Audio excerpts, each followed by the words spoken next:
Boa noite, queridos irmãos, queridas irmãs. Estamos novamente aqui para mais um estudo do O Livro dos Médiuns. Hoje, o estudo de número 11. Então, nós rogamos a Jesus o amparo nestes momentos em que nos encontramos em estudo.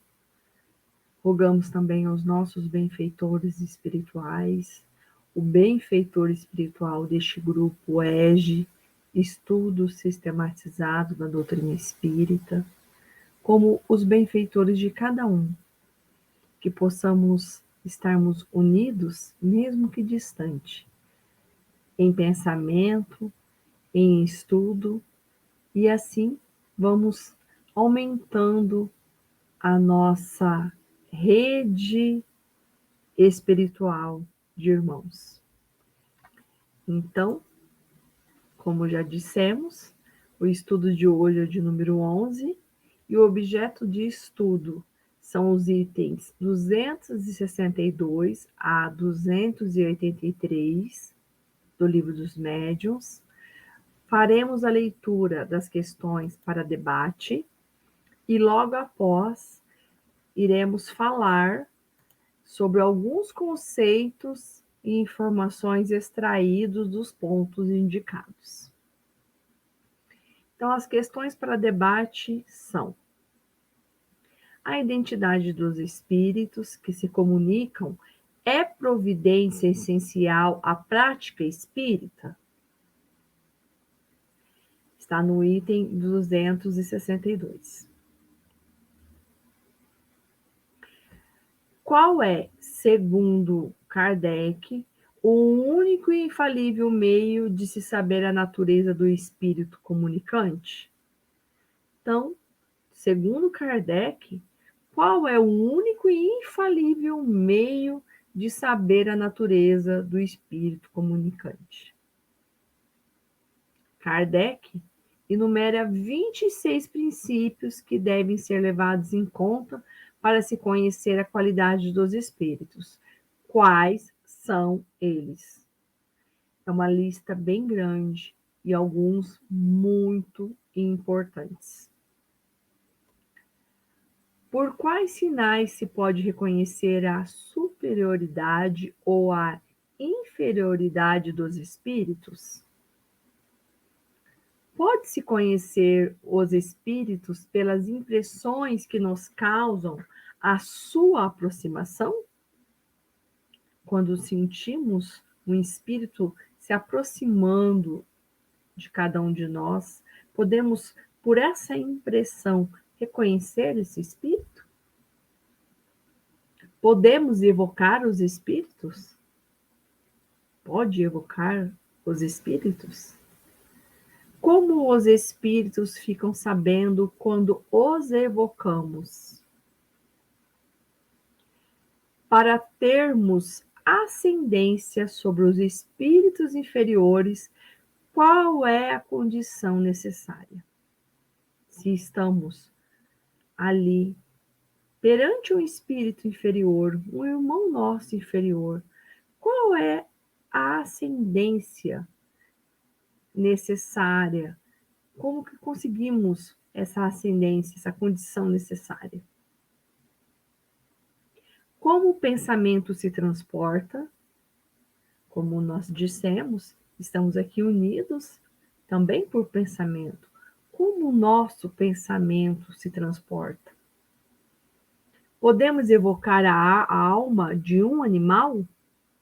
Será que podemos? Então, agora faremos a leitura dos conceitos e informações extraídos dos pontos indicados. Os espíritos devem ser julgados como os homens, pela linguagem de que usam. Suponhamos que um homem receba 20 cartas de pessoas que lhe são desconhecidas. Pelo estilo, pelas ideias, por uma imensidade de indícios, enfim, verificará se aquelas pessoas são instruídas ou ignorantes, polidas ou mal educadas, superficiais, profundas, frívolas, orgulhosas, levianas, sentimentais e etc. Assim também, com, com os espíritos, pode estabelecer-se como regra invariável e sem exceção que a linguagem dos espíritos está sempre em relação com o grau de elevação a que já tenho chegado. A linguagem revela sempre a sua procedência, quer pelos pensamentos que exprime, quer pela forma. Olha que interessante. Então, para aqueles que estão na prática da reunião mediúnica, na psicografia, a linguagem e também na audiência, a questão da linguagem, como esse espírito se porta. A linguagem revela sempre a sua procedência, que pelos pensamentos que exprime, quer pela forma. A bondade e a afabilidade são atributos essenciais dos espíritos depurados. Não tem ódio, nem aos homens, nem aos outros espíritos. Lamentam as fraquezas, criticam os erros, mas sempre com moderação, sem fel e sem animosidade. Admitindo-se que os espíritos verdadeiramente bons não podem querer senão o bem e dizer senão coisas boas, concluímos que tudo que denote, na linguagem dos espíritos, falta de bondade e de benignidade não podem provir de um bom espírito. Se a linguagem se reconhece, então a falta de bondade e de benignidade não pode provir de um bom espírito. Olha o recado que Kardec nos deixa. A inteligência longe está de constituir o indício certo de superioridade, porque a inteligência e o moral nem sempre andam juntos. Pode um espírito ser bom, afável e ter conhecimentos limitados, ao passo que o outro, inteligente e instruído, pode ser muito inferior em moralidade. É crença comum que, interrogando-se o espírito de um homem que foi sábio na terra, com mais segurança se obterá a verdade. Isto é, lógico, mas nem sempre é o que ocorre. Quando ainda se acham sob o império dos preceitos da vida terrena, eles não se despojam imediatamente do espírito do sistema e podem ver com menos clareza do que supomos. Daí, podermos concluir que a ciência humana que eles possuem não constitui prova de sua infalibilidade como espíritos. Após a partida daqui, os espíritos, sobretudo os que alimentaram paixões bem marcadas, permanecem envoltos numa espécie de atmosfera que lhes conserva todas as coisas más de que se impregnaram. A ciência não é, portanto, sinal certo de elevação de um espírito. Quando o espírito protetor diz ser São Paulo, não é certo que seja o espírito deste apóstolo. Mas que importa isso, desde que o espírito seja tão elevado quanto São Paulo? Eu já o disse, como precisais de um nome, eles também Eles também tomam um para que os possais chamar e reconhecer, do mesmo modo que tomais os nomes de batismo, para vos distinguirdes dos outros membros da vossa família. Quando os espíritos superiores são evocados, podem vir em pessoa ou, se não puderem fazê-lo, enviam um mandatário a quem confiam o encargo de o substituir. Os espíritos que enganam os homens serão punidos, e sua punição será proporcionada à gravidade da impostura. Se não fosseis imperfeitos, não tereis em torno de vós senão bons espíritos. Se sois enganados, só de vós mesmos vos deixei queixar. Deus permite que assim aconteça, para experimentar a vossa perseverança e o vosso discernimento, e para vos ensinar a distinguir a verdade do erro. Se não o fazeis, é que não estáis bastante elevados e precisais ainda das lições da experiência. Nem sempre os espíritos que nos induzem em erro procedem com pleno conhecimento do que fazem. Há espíritos bons, mas ignorantes e que podem enganar-se de boa fé, desde que tenham consciência da sua ignorância. Convém nisso e só dizem o que sabem. O homem tem sempre alguns pontos fracos que atraem os espíritos zombeteiros. Ele se julga forte e muitas vezes não o é. Deve, pois, desconfiar sempre da franqueza que nasce do orgulho e dos preconceitos.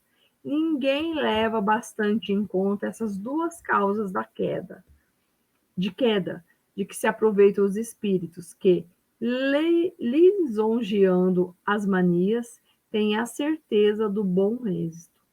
Olha, cuidado com os elogios. Espíritos perversos e invejosos podem fazer no terreno do mal o que fazem os homens. Por isso é que esses devem estar em guarda.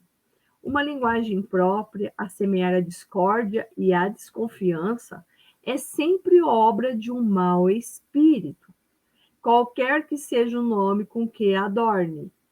Das comunicações,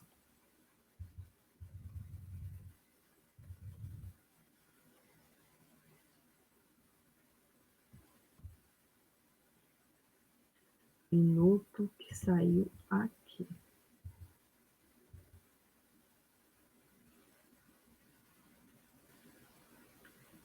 Muito bem.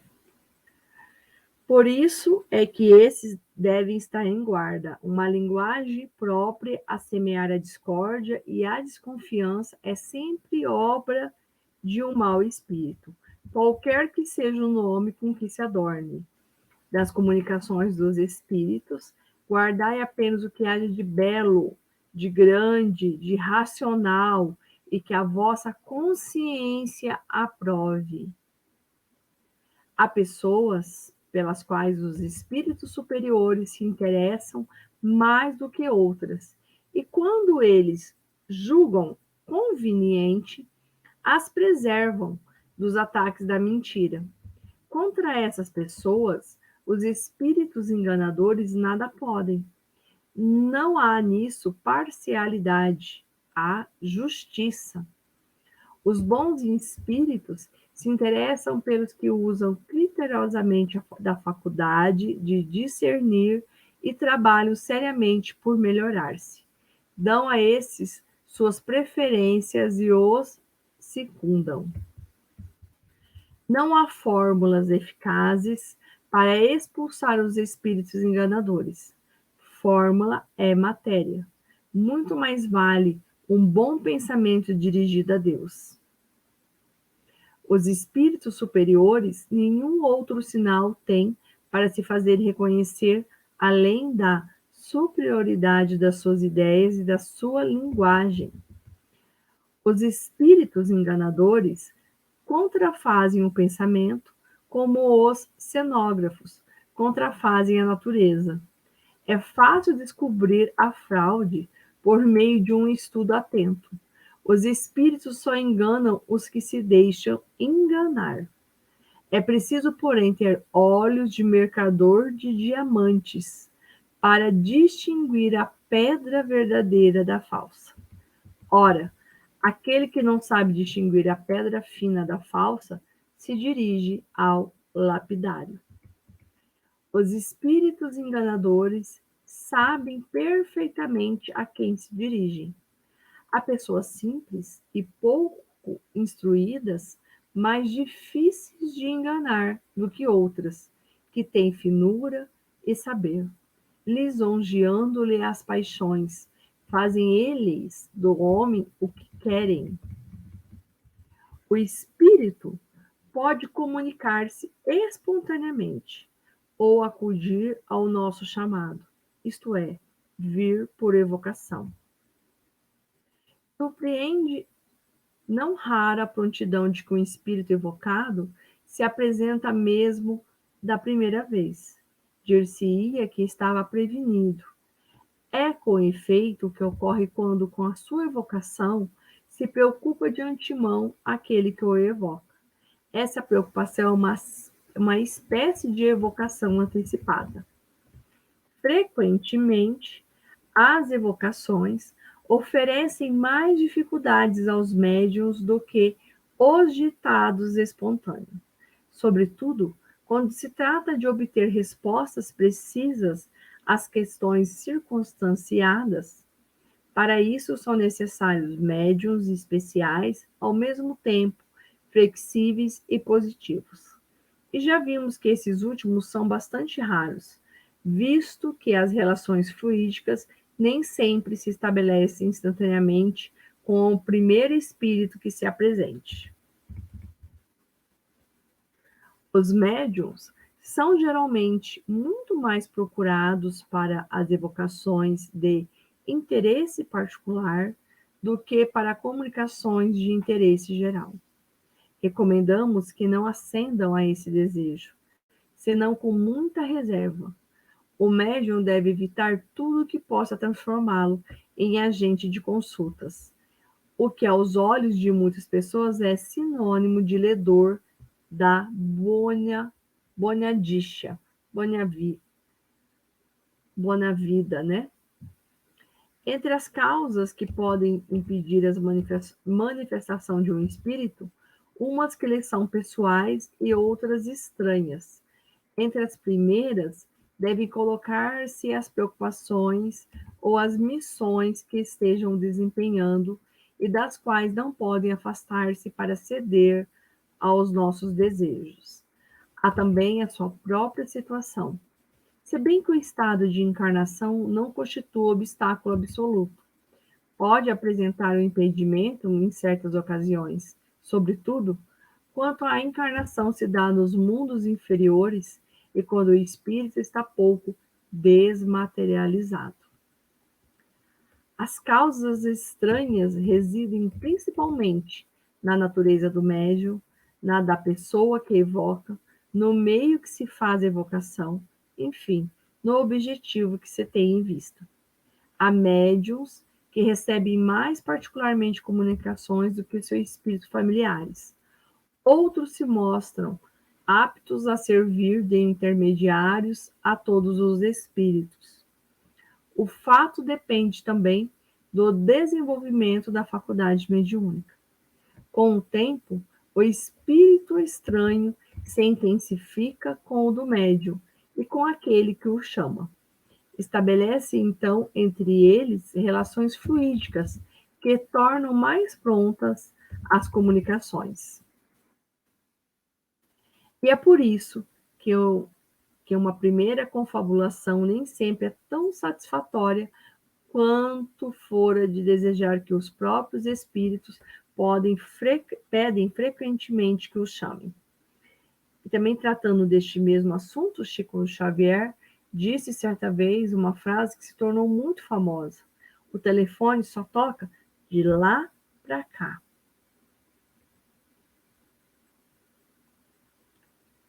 Podemos, assim, concluir: a faculdade de evocar todo e qualquer espírito não implica para este a obrigação de estar à nossa disposição.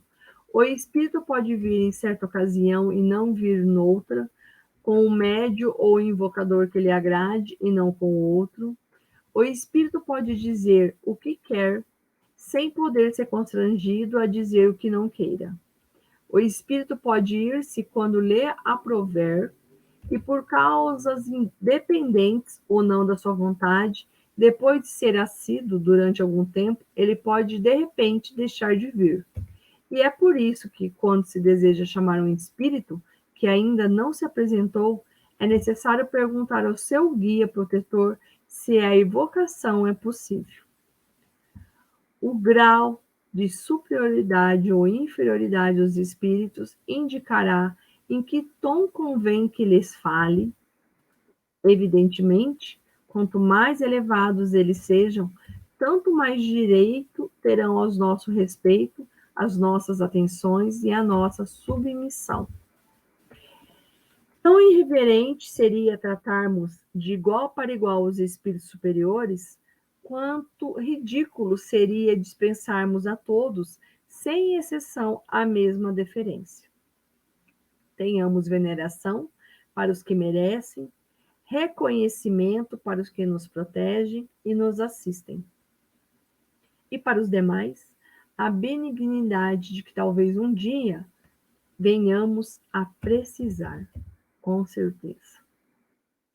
Há espíritos que nunca podem comunicar-se, os que por sua natureza pertencem ainda a mundos inferiores à Terra.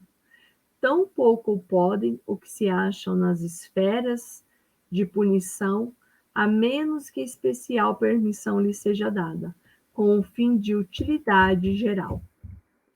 Não há necessidade para se manifestarem de que os espíritos sejam evocados, pois muito frequentemente eles se apresentam sem serem chamados, o que prova que vêm de boa vontade. O espírito simultaneamente evocado em muitos pontos pode responder ao mesmo tempo às perguntas que lhe são dirigidas. Se for um espírito elevado, o sol é um só, e, no entanto, irradia ao seu derredor, levando longe os seus raios, sem se dividir. Do mesmo modo, os espíritos. O pensamento do espírito é como uma centelha que projeta longe a sua claridade e pode ser vista de todos os pontos do horizonte.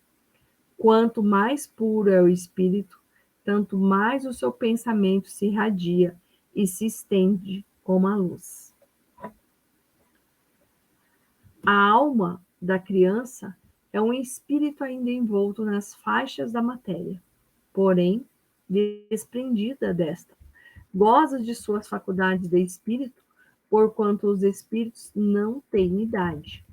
O que prova que o da criança já viveu. Entretanto, até que se ache completamente desligado da matéria, pode conservar na linguagem traços do caráter da criança. A influência corpórea, que se faz sentir por mais ou menos tempo sobre o espírito da criança, igualmente, é notada às vezes no espírito dos que morreram em estado de loucura. O espírito em si mesmo não é louco. Sabe-se, porém, que certos espíritos julgam, durante algum tempo, que ainda pertence a este mundo. Não é, pois, de admirar que no louco o espírito ainda se ressinta dos entraves que durante a vida se opunham à livre manifestação de seus pensamentos, até que se encontre completamente desprendidos da matéria. Há loucos, porém, que logo depois da morte recobram toda a sua lucidez. Queridos amigos, queridos irmãos e irmãs, agradeço a paciência de cada um de vocês e estou muito feliz de poder dar continuidade a este estudo do Livro dos Médiuns. Que possamos chegar até o final para assim encerrarmos esse ciclo e começarmos um novo. Que Jesus nos abençoe e seja conosco por todo sempre. Assim seja.